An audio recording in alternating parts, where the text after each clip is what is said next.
Hai guys, selamat berjumpa kembali dengan novel populer viral kesayangan Anda ini. Saat ini admin ingin menghadirkan sebuah novel yang alur ceritanya sangat menarik dan seru. Novel ini berjudul Kaisar Agung Seni Bela Diri. Sebelum mengikuti keseruan ceritanya, mohon bantuan kalian untuk subscribe, like, dan share video-video yang ada di channel ini. Selamat menikmati.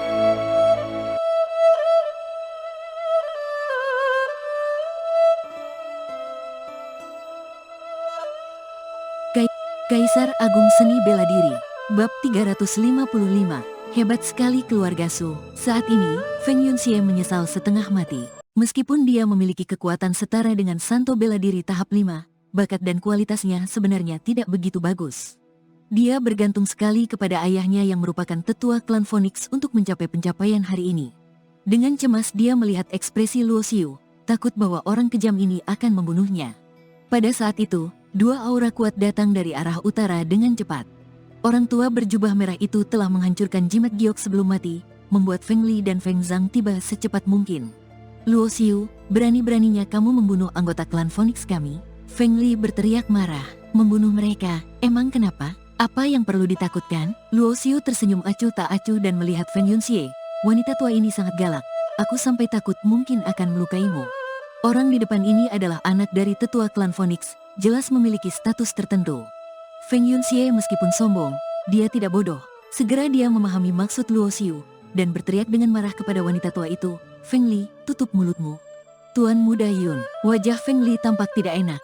Tatapannya dingin menatap Luo Xiu. Jika kamu berani menyentuh satu helai rambut pun dari Tuan Muda Yun, aku pasti akan membuatmu hidup tak lebih baik daripada mati. Wanita tua ini tidak ada niat untuk berbicara dengan lunak. Jelas telah terbiasa menjadi sombong dan arogan karena mengikuti Patriark Phoenix selama bertahun-tahun. Membuatku hidup tak lebih baik daripada mati? Luo Xiu tersenyum, tapi senyumnya sedingin es. Keluarga adalah kelemahan terbesar Luo Xiu. Siapapun yang menyentuhnya, mati. Nampaknya, wanita tua ini sama sekali tidak berniat untuk menyelamatkanmu, bahkan dia telah membuatku marah. Luo Xiu berkata kepada Feng Yunxie sambil tersenyum. Aku, Feng Yunxie baru saja akan berbicara. Tapi suaranya langsung terhenti, seberkas energi pedang api hitam menembus dahinya. Darah muncrat, Feng Yunxie dengan enggan membuka matanya lebar-lebar, tubuhnya segera terbakar habis oleh api hitam, menjadi abu yang tersebar di udara. Kamu benar-benar membunuh Tuan Muda Yun? Wajah Feng Li tampak sangat bengis, dia tidak menyangka Luo Xiu benar-benar berani membunuh. Aku bukan hanya akan membunuhnya, tapi juga membunuhmu. Aura pembunuhan yang kuat memancar dari tubuh Luo Xiu. Boom! Dalam sekejap Luo Xiu bergerak, ruang di depannya pecah oleh kekuatan tubuhnya yang kuat. Satu langkah maju, dia langsung muncul di depan Feng Li. Feng Li segera mengangkat tongkatnya, tapi senjata kelas menengah itu hancur berkeping-keping oleh satu pukulan Luo Xiu. Pef! Feng Li memuntahkan darah segar, tubuhnya terbang ke belakang. Api kematian neraka membakar tubuhnya, membuatnya berteriak kesakitan. Wanita tua, dulu kamu menekan aku dengan kekuatan klan Phoenix. Pernahkah kamu berpikir akan ada hari seperti ini? Sambil berbicara, Luo Xiu mengeluarkan pukulan lagi. Api kuning surga berubah menjadi naga emas yang mengaum, menyelimuti Feng Zhang, seorang ahli Santo Bela Diri. Hari ini membunuhmu hanya untuk mengambil sedikit bunga. Suatu hari aku akan pergi ke klan Phoenix. Penghinaan masa lalu akan dikembalikan 10 kali lipat kepada wanita tua Patriark Phoenix itu. Dalam waktu lebih dari 1 tahun, kekuatan Luo Xiu telah berkembang pesat, dengan mudah membunuh Santo Bela Diri seolah-olah memotong babi dan anjing. Bajingan kecil, kamu tidak akan mati dengan baik. Feng Li berteriak dengan marah, tapi suaranya segera menghilang dalam api hitam. Dalam waktu singkat, 4 ahli Santo Bela Diri dari klan Phoenix yang datang untuk membunuh Luo Xiu, semuanya mati. Meskipun kekuatan klan Phoenix sebanding dengan tempat suci, jumlah ahli Santo Bela Diri tidak banyak. Kehilangan 4 dalam sekali waktu adalah pukulan besar. Luo Xiu meraih 4 cincin penyimpanan jatuh ke tangannya.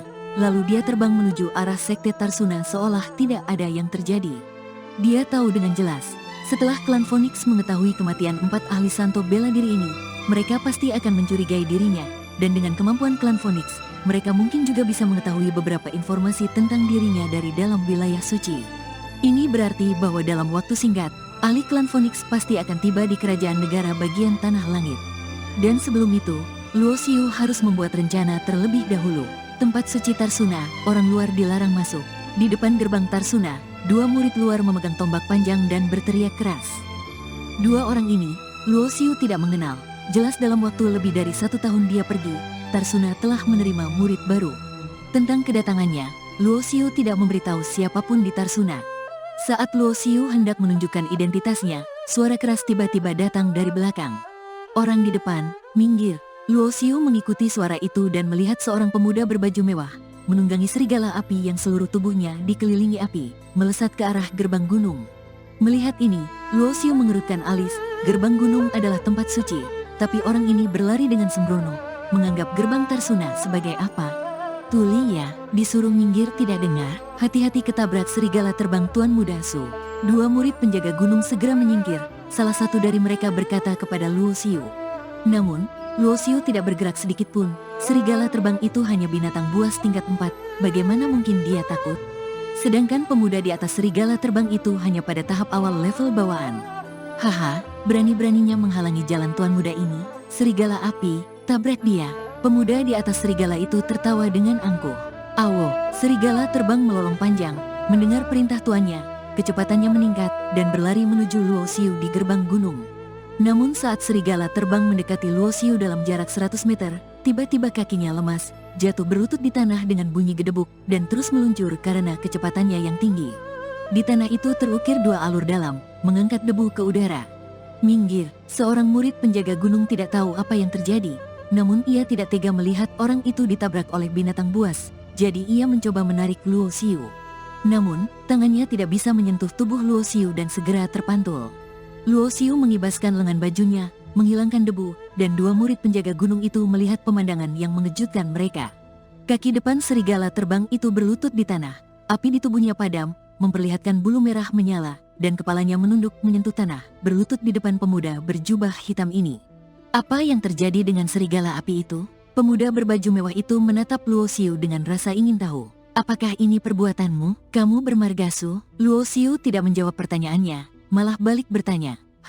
Jika kamu tahu aku bermargasu, jelas kamu juga tahu siapa aku. Jangan berpikir bahwa hanya karena kamu adalah ahli pemurnian tubuh, kamu punya hak untuk berlagak di depanku. Dalam pandangan pemuda berbaju mewah itu, orang di depannya bisa menekan serigala terbang berperingkat 4. Mungkin adalah ahli pemurnian tubuh, paling tidak seorang raja bela diri. Namun, bagi gerbang Tarsuna, seorang raja bela diri sama sekali tidak ada artinya. Luo Xiu tanpa ekspresi, berkata dengan tenang, jika kamu bermargasu, maka siapa Su Jingnian bagimu? Kurang ajar, berani sekali. Kakek buyutku adalah pelindung Tarsuna, bagaimana bisa namanya disebut oleh orang sepertimu?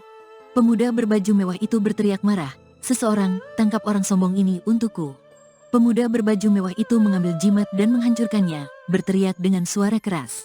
Bas, gelombang kekuatan esensi memancar dari dalam gerbang Tarsuna, dan beberapa sinar cahaya terbang ke arah mereka, muncul di udara di atas gerbang.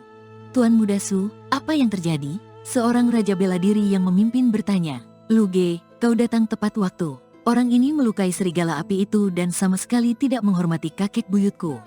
Urus dia sesuai keinginanmu. Pemuda berbaju mewah itu menyilangkan tangan di dadanya, tersenyum sinis. Raja bela diri bermarga Lu ini, Lu Zhengye, adalah seorang yang telah bergabung dengan gerbang Tarsuna sejak lama. Mendengar ucapan pemuda berbaju mewah itu, ia mencibir dalam hati karena siapa di gerbang Tarsuna yang tidak tahu siapa pemuda ini. Namun, pemuda ini adalah cucu kesayangan pelindung Su, jadi ia tidak bisa mengatakan apa-apa. Ia memandang pemuda berjubah hitam di depan gerbang dan bertanya dengan dingin, apakah benar yang dikatakan Tuan Muda Su? Luo Xiu tidak berbicara, hanya memandang Lu Zhengye dengan tenang. Saat itulah Lu Zhengye melihat wajah Luo Xiu dan segera berubah drastis. Seseorang, tangkap Su Yuchuan untukku. Lu Zhengye berteriak dengan suara keras. Di belakangnya ada 4 raja bela diri, semua tercengang mendengar perintah itu.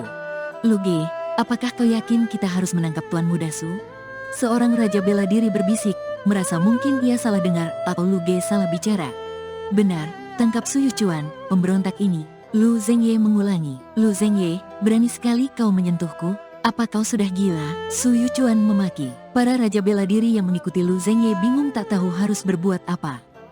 Melihat reaksi Lu Zhengye, Luo Xiu tahu ia telah dikenali. Namun ia sendiri tidak punya kesan terhadap orang ini. Kurang ajar, Lu Zhengye berteriak marah. Kekuatan seorang raja bela diri terpancar, menekan Su Yuchuan yang hanya seorang kecil hingga tersungkur ke tanah. Kemudian, Lu Zhengye tanpa menghiraukan tatapan orang lain, dengan penuh hormat berjalan mendekati Luo Xiu, berlutut dengan satu lutut, bawahan Lu Zhengye memberi hormat kepada ketua. Ketua, para raja bela diri yang ikut bersama Lu Zhengye terkejut dan bingung. Sejak Luo Xiu pergi, posisi ketua aula reinkarnasi kosong untuk waktu yang lama. Sebelum pergi, Luo Xiu telah menginstruksikan bahwa semua urusan Tarsuna akan diurus oleh Gao Lianhong dan Su Jingmian. Hari ini, di dalam aula reinkarnasi, suasananya terasa sangat menekan. Luo Xiu duduk di kursi ketua tanpa berkata apa-apa, namun ada wibawa tak terlihat yang membuat semua orang di bawahnya tidak berani bernapas dengan keras. Pelindung Su, apa yang ingin kau katakan? Setelah beberapa saat, Luo Xiu memandang Su Jingmian. Ketua, Su Jingmian jatuh berlutut, menangis. Yu Chuan masih muda dan tidak tahu apa-apa, menyinggung ketua. Ini benar-benar dosa yang patut dihukum mati. Tapi mohon ketua melihat pada kontribusi keluarga Su bagi Tarsuna, beri kesempatan sekali lagi. Ekspresi Luo Xiu tidak berubah sama sekali. Lalu ia memandang Gao Lianhong. Pelindung Gao, apa pendapatmu? Gao Lianhong maju. Ketua, sejak awal berdirinya Tarsuna, keluarga Su telah berjasa. Namun keluarga Su juga mendapat perlindungan dari Tarsuna, menjadi keluarga kerajaan di negara bagian Tanah Langit dan memiliki posisi istimewa.